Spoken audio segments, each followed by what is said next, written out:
우리가 지난 주일에 이 13절과 14절의 말씀을 잠시 함께 나누었습니다. 13절, 14절 말씀을 나누면서 좁은 문, 좁은 길이 무엇인가에 대해서 살펴보았는데, 우리가 그리스도인이 된다는 것은 먼저 좁은 문으로 들어가는 것이고 좁은 길로 걸어가는 것이다. 그래서 이것은 그리스도인 곧 성도의 삶이 어떠한지를 우리에게 알려주고 있는 말씀이라는 사실을 함께 나누었습니다. 그리고 이 좁은 문과 좁은 길은 바로 우리의 구주이신 예수 그리스도를 가리키는 것이라는 사실을 우리가 함께 나누었습니다. 그래서 다시 말하면 저와 여러분들이 좁은 문 좁은 길로 들어가고 그 길을 걸어간다는 것은 그리스도를 따르는 삶을 의미하고, 그리스도를 따른다는 것이 결코 쉽거나 만만한 삶의 길이 아니라는 사실에 대해서 우리가 말씀을 함께 나누었습니다. 이제 오늘도 계속해서 좁은 문과 좁은 길의 의미에 대해 살펴보고, 그것을 통해서 성도로서 그리스도인으로서 내가 이 세상을 살아간다는 것이 무엇이고, 또 우리가 구원에 이르는 길이 어떤 길인지를 우리가 함께 말씀을 나누어 보기를 원합니다. 먼저 14절 말씀을 계속해서 보면, 생명으로 인도하는 문은 그 문이 좁아 찾는 이가 적다라고 말하고 있습니다. 이것은 다시 이야기하면 찾는 이가 적다라는 말은 생명의 주님이신 예수 그리스도를 찾는 이가 적다라는 말이 되고, 예수 그리스도를 외면하는 사람들이 많음을 이야기하고 있는 것입니다. 그렇다면 여러분, 왜 사람들은 예수 그리스도를 찾지 않고 외면하는 것일까요? 그 이유가 무엇일까요? 14절은 그 이유를 이렇게 설명합니다. 그 문은 좁고 길이 협착하기 때문이라고 말하고 있습니다. 그렇습니다. 그리스도와 그 복음은 많은 사람들이 외면하기 쉬운 좁은 문과 같은 존재라는 사실입니다. 그리고 그 길, 다시 말하면 예수 믿고 구원받은 하나님의 거룩한 백성이 걸어가는 삶의 길이 좁고 협착하기 때문에 그렇다라는 것입니다. 오늘 예수 믿는다는 것이 만만하지 않죠. 결코 쉬운 길이 아니에요. 지난 시간에도 말씀드렸지만 우리가 많은 경우에 착각하는 경우들이 있어요. 예수 믿으면 복 받고, 물론 이제 그런 이야기 많이 들으셨잖아요. 근데 그 복의 질이나 개념이 세상의 것과 다르다는 사실을 사람들이 인지하지 못하는 경우들이 너무나도 많이 있다라는 거예요.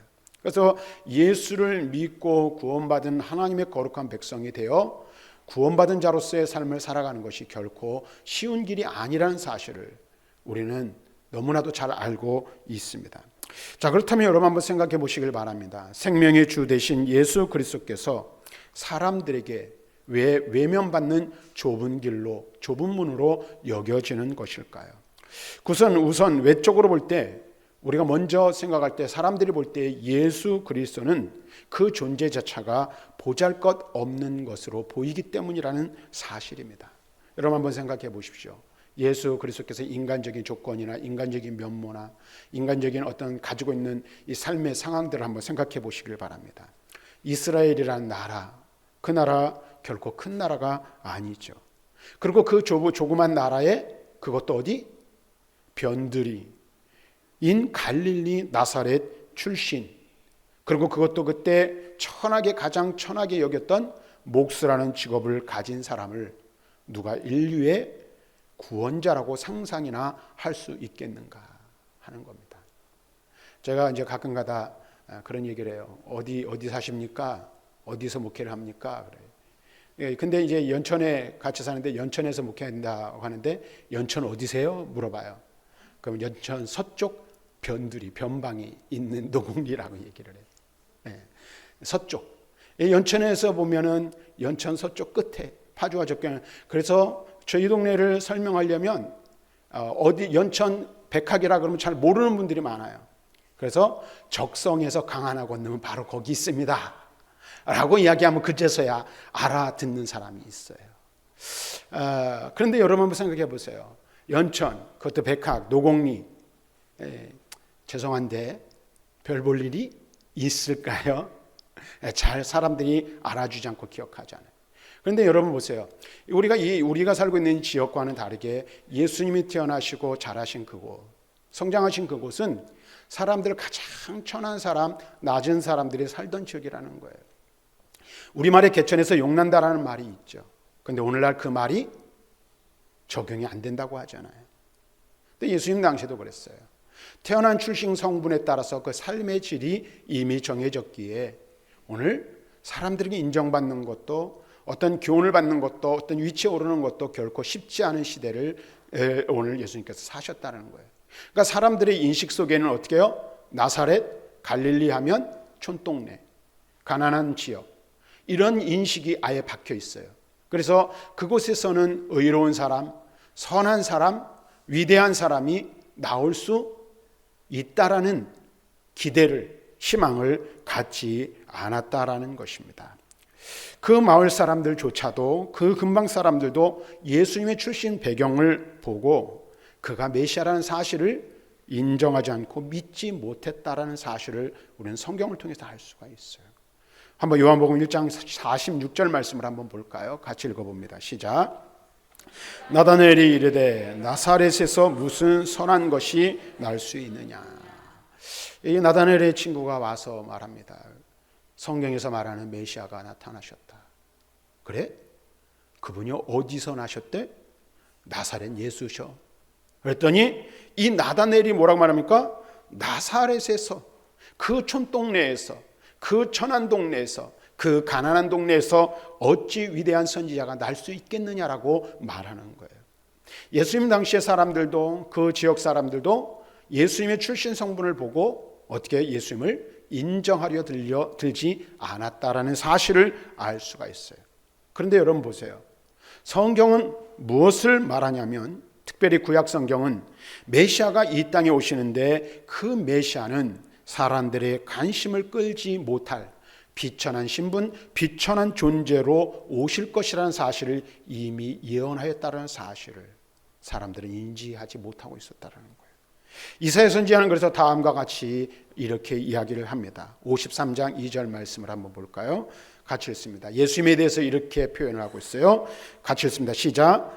그는 주 앞에서 자라나기를 연한 순 같고 마른 땅에서 나온 뿌리 같아서 고운 모양도 없고 풍채도 없은즉 우리가 보기에 흠모할 만한 아름다운 것이 없도다. 여러분 보세요. 메시아, 유대인들 곧 이스라엘 사람들이 기다리는 메시아는 어떤 사람이, 어떤 존재예요? 이스라엘 백성들을 구원할 구원자입니다. 그러니까 여러분 생각해 보세요. 이스라엘 사람들이 생각하는 참 지도자는 어디서 나는 것이 맞아요? 왕궁에서 태어나야죠. 그래서 성경을 보면 동방의 박사들이 예수님이 이 큰 별을 보고 메시아, 위대한 자가 날 것을 보고 왔을 때 어떻게 했어요? 어디로 찾아갔어요? 왕궁을 찾아갔잖아요. 왕궁을. 거기서 나는 것이 당연하다는 거예요. 그런데 그러한 왕궁에서 태어난 것도 아니고 어떻게 해요? 주 앞에서 자라나기를 연한 순 같고 마른 땅에서 나온 뿌리 같다라고 말하고 있어요. 그래서 그 모양이 어떻다고 그랬어요? 고운 모양도 없고 풍채도 없다. 흠모할 만한 어떠한 아름다운 모습도 갖추지 못하였다라고 말하고 있는 거예요. 이런 모습으로 예수 그리스도 곧 메시아가 오실 것을 예언했다라는 거예요. 그런데 사람들이 이것을 기억하지 못했어요.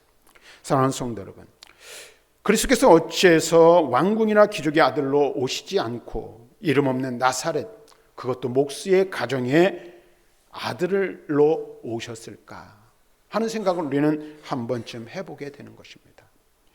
이는 당신의 외적인 조건보다 당신의 메시아 되심, 그 다음에 천국 권세를 진정으로 믿는 자들만이 당신의 백성으로 삼으시기 위함이라는 사실을 우리는 알아야 돼요. 그러니까 외적인 조건이나 외적인 모습을 보고 그것을 받아들이는 것이 아님을 우리에게 말씀해 주고 있어요. 그래서 약하고 천한 우리 같은 자들, 저와 여러분 같은 자들로 믿게 만드시고, 저와 여러분들 보잘것없는 우리였으나 우리를 천국 백성 삼으시고, 훗날에 어떻게 해요? 우리를 통해서 심판의 때에 우리보다 더 세상의 조건을 볼 때 나은 사람들이 부끄러움을 당하도록 하시기 위해서 저와 여러분을 부르셨다는 사실이에요.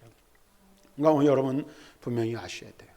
그러니까 외적인 조건으로 볼 때 여러분 예수 믿는다는 것이요, 이 매력이 이제 없어져 버린 시대가 되었어요. 그렇지 않습니까? 오늘 예수 믿는다는 그 이유 때문에 욕먹지 않으면 다행인 시대를 살아가고 있어요. 교회가 매력을 잃었습니다. 사람들에게 전혀 영향력을 행사하지 못해요. 그리고 이 교회에 다니는 구성원들을 보면 부족한 것 투성이, 그 다음에 모난 것 투성이인 사람들로 구성되어져 있어요. 그래서 세상 사람들이 볼 때에 교회를 보든지 그리스도인들을 볼 때에 전혀 어떠한 끌리는 매력을 발견할 수가 없는 거예요. 그런데 왜 그럴까요?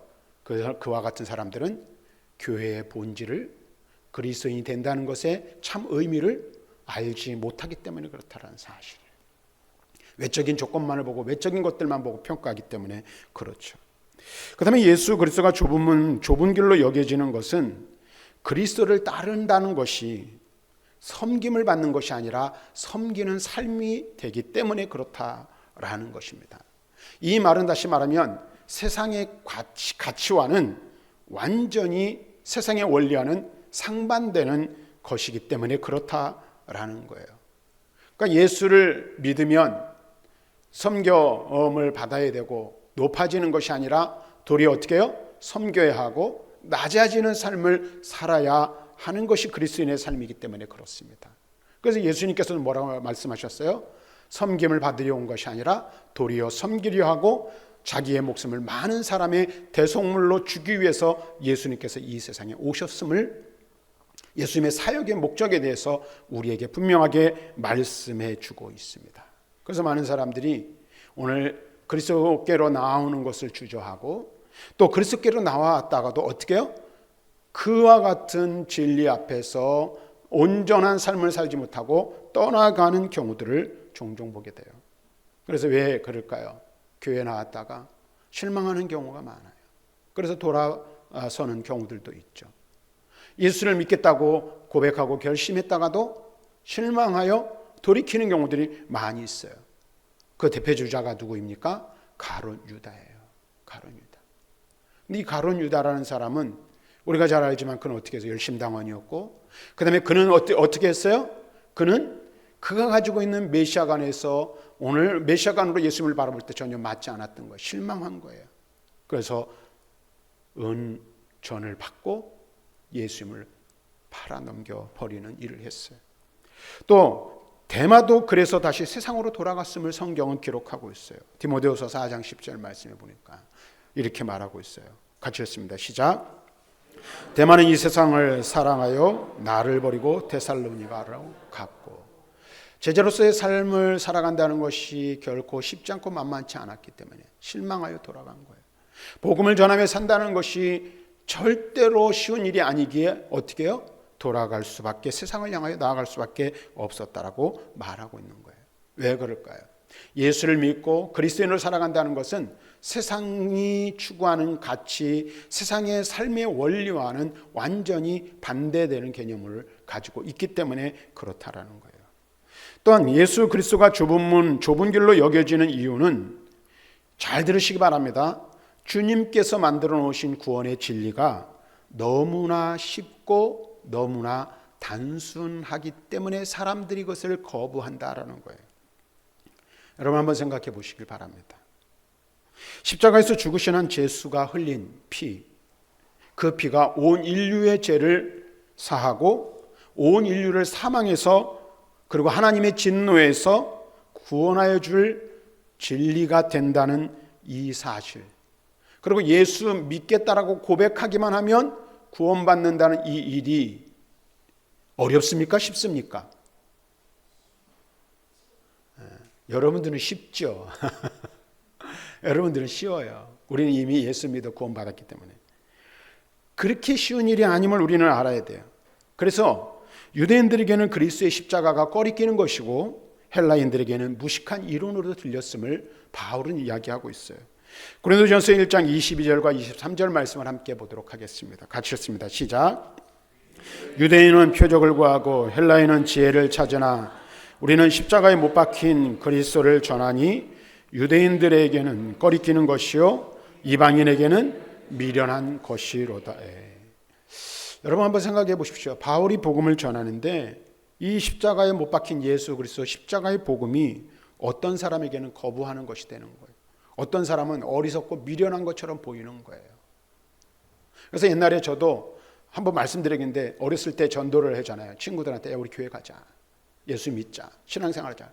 고등학교 때 어떤 친구가 저한테 그런 얘기해요. 야, 구원을 주려면 10원을 주고 옛날에 10원이 컸거든요. 그 다음에 예수를, 주님을 믿으려면 내 주먹을 믿어. 근데 옛날에 그리스도인들을 조롱하고 비난하는 말을 이렇게 사용하는 경우들이 많이 있었어요. 왜 그럴까요? 사람들이 볼 때 예수 믿고 교회 다니는 거 참 어리석고 미련하게 보이는 거예요. 굉장히 불편하고 이 불편한 그런 것들임을 알아요. 그래서 교회 나가면은 일단은 하루 1시간 이상 앉아 있어야지. 쉽게 말하면. 그 다음에 또 예배당 가면 어떻게 해요? 돈도 없어 죽겠는데 헌금을 하라 그러지. 뭐 이런 것들이 우리의 어떤 걸림돌이 된다는 거예요. 그리고 단순하게 지금 이 세상 앞일도 모르는데 죽어서 천국 간다 그러는데 과연 그게 믿어지냐 이거죠. 그렇지 않다는 거예요. 그래서 죽은 다음에 되어질 일을 아무도 알지 못하는데 그 죽어서 천국 가는 거, 그 지금 믿음 뭐예요? 이 세상 사는 동안에 좀 편안하게 잘 먹고 잘 살다가 가는 게 더 낫지.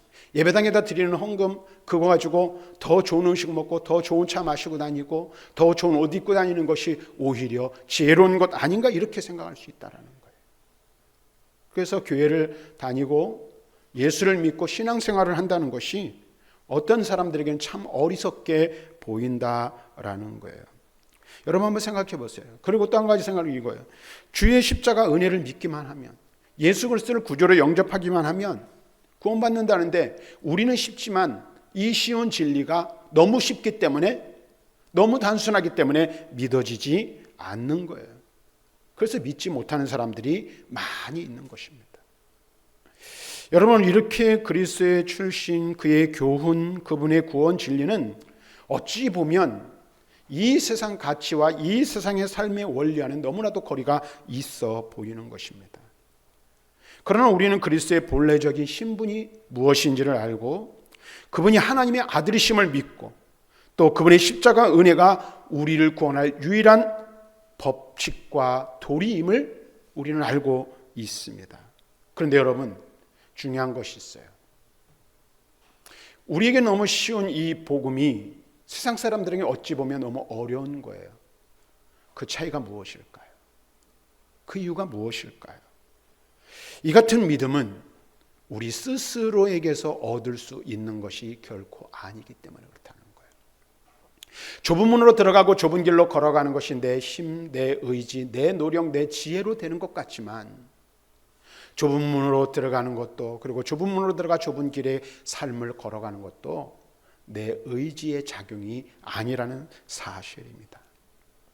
우리가 이미 잘 알고 있듯이 성령을 통한 하나님의 은혜의 선물을 받은 자가 많이 좁은 문을 바라볼 수 있고 좁은 길을 걸어갈 수 있다는 사실이에요. 다시 말하면 단순하게 예수 믿으면 구원받는다는 이 진리가 믿어지는 것이 나의 의지로 된 것이 아니라는 사실입니다. 오직 하나님의 은혜에 의한 선물이라는 사실이에요. 그래서 우리는 감사하지 않을 수가 없는 거예요. 그리고 또 이 좁은 길이 정말로 힘들고 어려운 길인지를 우리가 알지만 이 길을 때로는 불평도 하지요. 때로는 불평 안 한다면 저도 불평을 하거든요.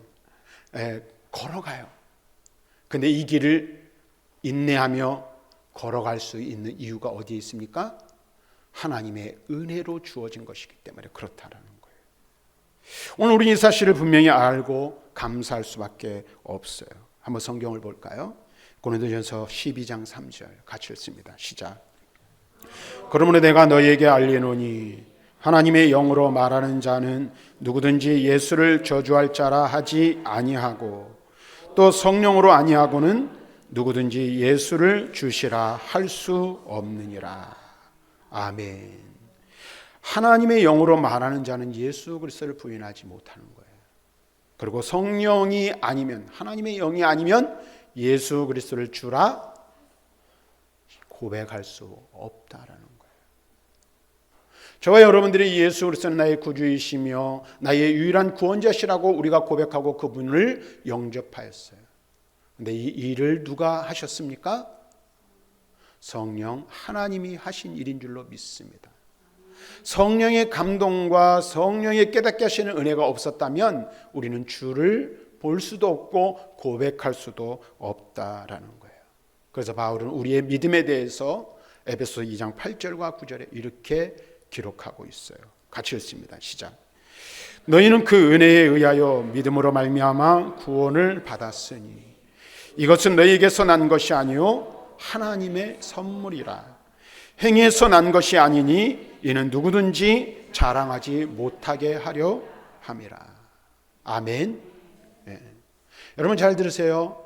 내가 예수 믿어 구원받고 내 의지로 믿기로 결심한 것 같고 결단한 것 같지만 오늘 어쩌면 이 자리에 나온 것도 우리가 주님을 찬송하고 하나님의 이름을 부르며 예배하는 것도 그 다음에 예수 그리스도를 나의 삶의 구주요 내 삶의 주인으로 모신 모든 것들도 다 무엇으로 되어진 거예요? 믿음으로 되어진 거예요. 근데 그 믿음이 무엇입니까? 하나님이 우리에게 주신 은혜의 선물이라고 바울은 이야기하고 있다는 거예요. 하나님께서 우리에게 은혜의 선물로 믿음을 주시지 않았다면 하나님이 하신 일들을 우리를 위하여 하신 일로 인정할 수도 고백할 수도 받아들일 수도 없다라는 사실을 우리는 깨달아야 할 필요가 있어요. 오늘 우리는 이 사실을 알아야 돼요. 그래서 내가 예수 믿고 구원받은 것 어떻게 될 일이에요? 오직 감사해야 될 일이에요. 감사. 오늘도 지겹게 또 주일 돼가지고 벌써 주일 일주일이 확 지나가가지고 주일이 와서 오늘도 가서 1시간 동안 앉아있다 와야 돼. 왜 이렇게 기도 순서는 빨리빨리 돌아오고 또 주방 봉사는 왜 이렇게 빨리 돌아오는지 왜 이렇게 빨리 돌아오는지 모르겠어요. 그렇죠? 은혜가 없으면 모든 게 불평, 불만, 원망이에요.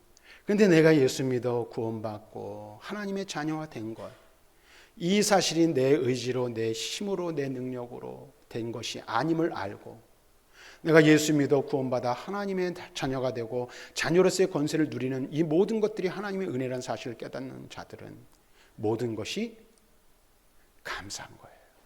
모든 것이 감사한 거예요. 그래서 여러분들 우리는요 신앙생활 할 때 힘들고 어려울 때가 있어요. 갈등과 고민이 될 때가 있어요. 그때 우리는 무엇을 생각하고 무엇을 바라보아야 합니까? 내게 주신 하나님의 은혜를 생각해야 돼요. 하나님의 은혜. 하나님께서 내게 주신 은혜가 얼마나 크고 놀라운 것인지 생각을 해야 되는 거예요. 그것도 가장 본질적으로 내가 예수 믿어 이 자리에 앉아있는 이것이 지겨운 시간이 아니라 하나님의 은혜의 시간이라는 사실을 깨달아야 하는 거예요. 오늘 우리가 이것이 우리에게 필요한 거예요.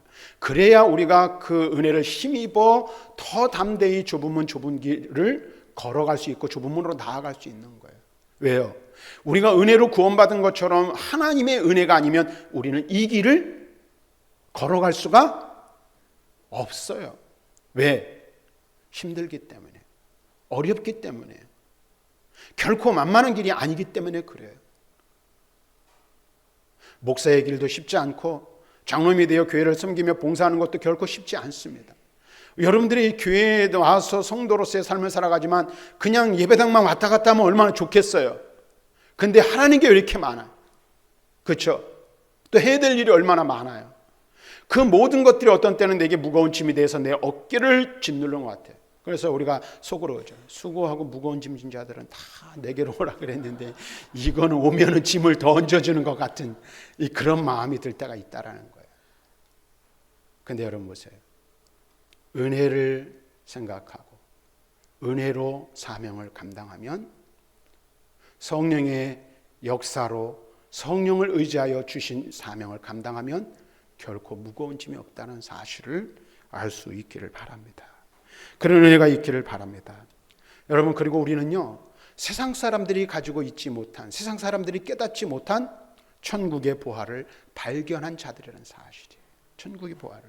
그래서 우리는 이 세상을 사는 동안에 좁은 길을 걸어가고 좁은 문으로 들어가 좁고 협착한 길을 걸어가 참 고난의 길, 어려움의 길을 걸어가지만 그 길 끝에는 지난 시간에 말씀드린 것처럼 어떻게 해요? 하나님의 은혜의 잔치가 우리를 위하여 준비되어 있다는 사실을 기억하시기를 바랍니다. 오늘 우리가 사실을 분명히 알아야 돼요. 그래서 이것을 깨닫고 이것을 발견하고 이것을 아는 자가 바로 축복자들이라는 사실입니다. 근데 이게 아무나 아는 비밀이 아니에요. 성경을 한번 볼까요? 예수님께서 이런 말씀을 하셨어요. 누가복음 10장 21절 22절 같이 읽습니다. 시작. 그때 예수께서 성령으로 기뻐하시며 이르시되 천지의 주제이신 아버지여 이것을 지혜롭고 슬기로운 자들에게 숨기시고 어린아이들에게는 나타내심을 감사하나이다. 옳소이다. 이렇게 된 것이 아버지의 뜻이니이다. 내 아버지께서 모든 것을 내게 주셨으니 아버지 외에는 아들이 누구인지 아는 자가 없고 아들과 또 아들의 소원대로 계시를 받는 자 외에는 아버지가 누구인지 아는 자가 없나이다 하시고 이렇게 말씀하고 있어요. 이 말씀 보니까 지혜롭고 슬기 있는 자들에게는 숨기셨다. 어린아이와 같은 자들에게는 나타내셨다. 그리고 아버지 외에는 아들이 누구인지 아는 자가 없고 또 그 아들과 아들의 소원대로 계시를 받은 사람, 아들과 아들의 소원대로 계시를 받은 사람 외에는 아버지 곧 하나님이 누구인지 아는 자가 없다라고 말하고 있어요. 비밀이란 얘기예요.